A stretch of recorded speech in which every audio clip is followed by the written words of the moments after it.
Let's talk about the Satyam scandal now, Yeah. which is the hot topic of the conversation today. If you were to explain the entire Satyam scandal to a 13-year-old, what went wrong, that'll be good to start off with, and then we can talk about Yeah. how did you revive. Actually, before directly answering your question, I want to clear some myth. Sure. There is a perception in the minds of public that Satyam scam is something where the promoter Ramalinga Raju has swindled millions and billions of money of the company. You'll be surprised to know when I clarify there was no diversion of funds in the entire fraud. It was not siphoning of funds at all. It was manipulation of accounts. It was fudging of accounts. So what the genesis of the fraud, if I can say, Satyam, maybe because of global financial crisis or even before that, there were certain dip in the top line. Revenues were falling. And due to increase in expenses, profitability was also jeopardized, like hardly 3% profit and all that. Margins declined severely. So it is possible that somebody advised the promoter, this will deteriorate our ranking position in the market. So we need to do something. But why were the revenues falling or the profitability shrinking? Revenue was falling because, as I said, the orders were dwindling. So this was a common industry problem or specific to Satyam? It became common industry problem when global financial crisis erupted. Okay. But maybe much before that, Satyam had this because of the second aspect. Second aspect is the bench size of Satyam was abnormal. And more people without jobs. Waiting for the pipeline. So when the pipeline was not coming up, they were paid salaries without work. Oh. So generally in IT sector, bench size is 10-12% and all that. But in Satyam, I think it went beyond 15%, 20%. 20% of your workforce not without any jobs. So it means that 20% of the people, they are paid salaries, but they are not doing any work. Oh. That kind of a thing. So that is what called bench size in IT sector. Was it because of overhiring? Yeah, overhiring. Satyam had many positives, but some of these things maybe went out of their control. Got it. So, but at the same time, you cannot project and suffer in the market. Maybe this thought prevailed. So instead of looking at permanent solution, some short-term solutions were thought of. So what they did, fictitious billing was raised for existing customers, or where you would have concluded the order, but still you continued to do billing fictitiously, or you created fictitious billing in non-existent customers' names. And once you raise the bill, you have to show it as collected. And you cannot collect in cash. It has to come through bank statements. So bank statements were fudged to show as if all these monies came in. And once you show monies have come in through bank account, you have to either spend it or show it as invested. One of the two only is possible. But to show it as spent, you need to produce bills, evidence and all that, which is very difficult. Again, fabricating all that will be tough. So instead it was shown as deposited in banks, fixed deposits in banks. So in X bank, 800 crores. So one FD receipt has to be fabricated, that's all. And Y bank, 2000 crores, another FD receipt. Like that, 5000 crores of bogus fixed deposit receipts were created. My God. Actually, the falsification doesn't stop there. See, once you show bank deposits, you must show interest income from those deposits in the income tax returns. Yeah. Because software income was exempt those days, But bank interest is not exempt, even for IT companies. So much was shown, and tax ought to have been paid. So non-existent income shown as income and tax paid. That's why when I met CBDT chairman during those days in one of the social functions, he, on one-to-one conversation, he asked me privately, Manoharan, in case we reopen Satyam, whether we have to refund all that tax paid because it was non-existent income. Yeah. So I smiled at him and said, sir, I am yet to study the whole matter in depth. We will get to know in future. Good that I said like that, because later it turned out that the tax credit claimed, because when IT companies, when they pay tax in other jurisdictions, some set off can be done. So the tax credit claimed was also significantly bogus. How was that possible?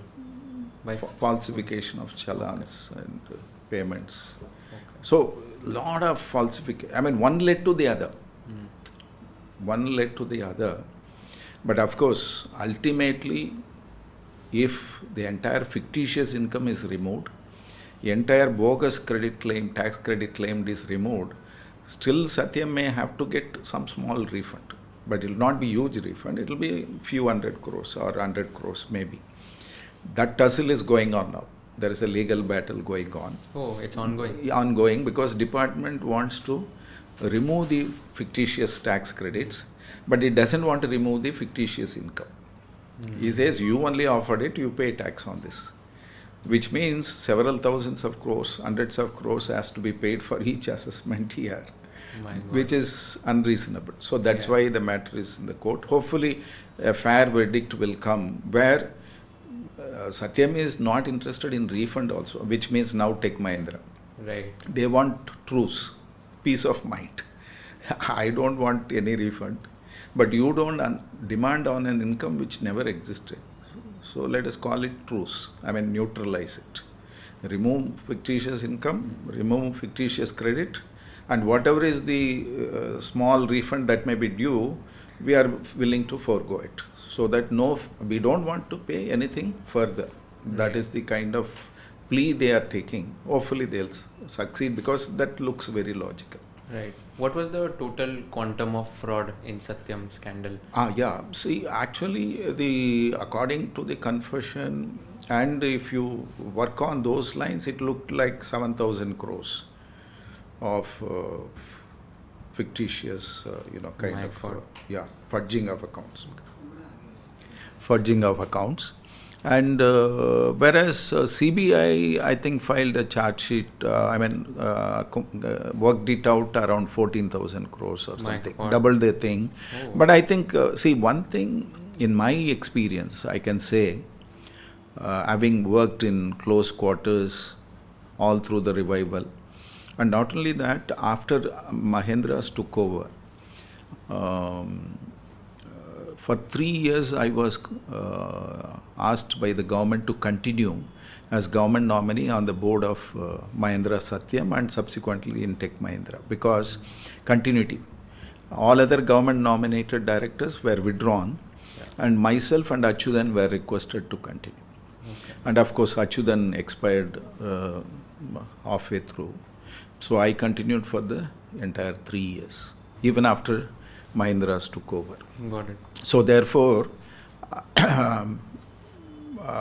I can say that this is this was very clear, operation and smoothly done. So nothing like diversification of funds or siphoning of funds, so to say. Right. And I had also read somewhere that they had incorporated one dummy entity which was inverted of Satyam, Maytas, Maytas. So no, actually it is a real entity. There are two companies, Maytas Infra and Maytas Properties. Yeah, this is exactly ulta of Satyam. Spelling wise, Satyam reversed will be Maytas. Yeah. And these were owned by his sons. Okay. Sons and family members. But they are real companies. Okay. They are real companies. One way the promoter of Satyam wanted to clean up the whole bit before confession letter. Confession letter was given on 7th January. In December board meeting, there was a proposal for matters to, take over, Satyam to take over matters. Okay. So the idea was Meta's had huge land bank. So if Meta's properties merged with Satyam, Satyam will take over the land bank and show these false fixed deposits as consideration paid. Oh, for the land. Land.